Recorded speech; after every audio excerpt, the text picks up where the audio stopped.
if it is important to you as a parent, as I am sure it is,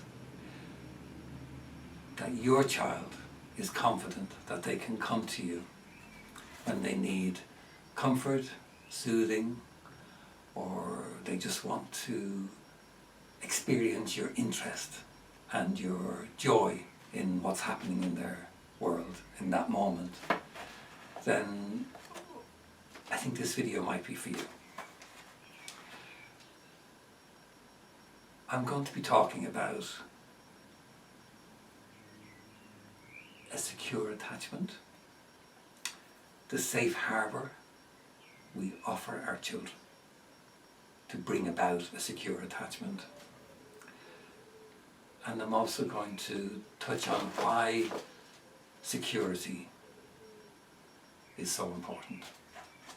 Okay. First off, what do we mean by attachment? Well, an attachment is a close emotional bond to another person. And in this context, we mean the close emotional bond between me as a parent and my child and me as, in my case, their father.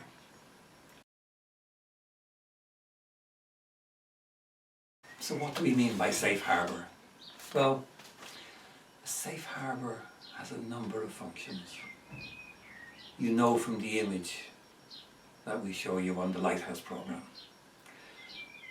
The arms open wide of the harbour, welcoming in whatever the child brings. Let's say that's a feeling of sadness, as an example.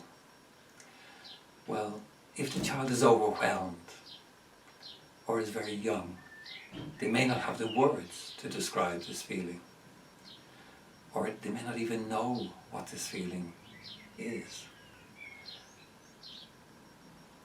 In that case, the child needs you to make sense of the feeling. You might need to be with them for some time before you can make sense of it and put a name to it. So a safe harbour is a sense-making place for a child in sorting and sifting with the grown-up. As the grown-up holds them in mind, may need to even hold them physically to offer physical comfort alongside the emotional comfort as you make sense of and perhaps name whatever that feeling might be, like sadness. And of course there can be mixed feelings. Another important function of the safe harbour, because I've mentioned making sense of the feelings and naming the feelings. Another important function is to help the child develop the capacity to bear that feeling with you. And we do this by being interested and spending time with the child and with the feeling, and not wanting to rush them into a different feeling. Painful though it might be to fully explore the sadness a child feels. Understandable that we will want them to feel better, but remember we're trying to help them develop greater capacities to tolerate all their emotions. And how we do this is by being with them as they feel them, and by having the courage to stay with those feelings ourselves, because of course their sadness evokes sadness in us, their distress evokes distress in us. And of course a safe harbour is open to all feelings. Sometimes that means the child comes in with a joy. Your role then is to celebrate that, or to join with that, and stay with that for the time it takes. It might be curiosity, it might be wonder. It could be anger. It could be anger with you, it could be anger with something or somebody else. But you may need to spend time with that anger for them to feel understood, to have sense made of that feeling, for it to have a name that can be part of what you talk about now and into the future, and for the child to feel comforted or soothed by you as a parent. That's what we mean by safe harbour.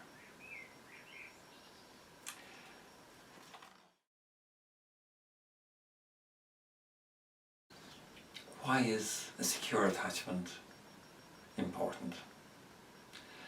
Well, there's a lot of research that tells us about the benefits for our children of having one secure attachment relationship, one sense of a safe harbour in a parent. I'm going to list them, okay? There are findings from research. The more secure children are, the more they can trust the people that love them, the more they can enjoy being happy with their parents, the more they can be imaginative and creative in their play. They can turn to their parents more for help when they need it. They feel less anger at their parents. They solve problems for themselves better than insecure children. They are able to form lasting relationships. They have better relationships with their siblings. They have higher self-esteem. They know how to be kind to others. They know how to navigate the way through difficult life events. And remember, crucial to this is that part of that navigation is knowing how to come back to a safe harbour when life gets difficult.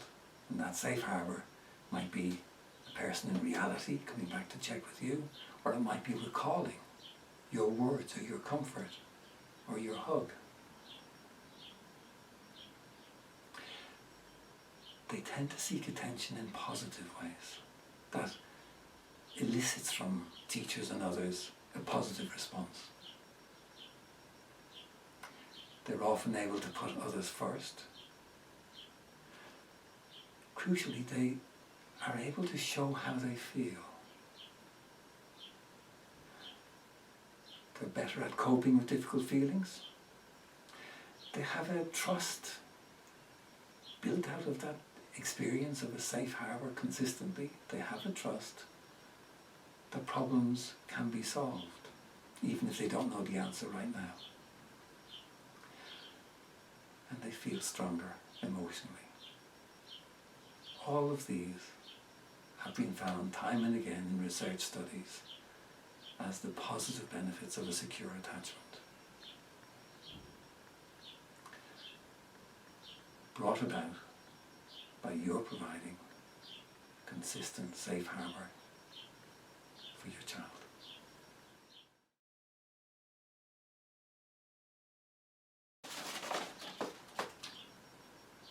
I'm going to throw up something I sketched. As usual, my images are incredibly amateur, but I hope they convey something of what this means. I think of a secure child as feeling in his body, say, let's go back to sadness. They say he feels sadness and he feels it in his body and he knows what this sadness feels like. And he can articulate it to himself in his mind. He can say, I feel sad. And when he looks at someone with whom he has a safe harbour, he communicates openly the feeling of sadness with some expectation that more often than not this safe harbour will welcome this feeling in, want to understand him and offer him comfort and soothing.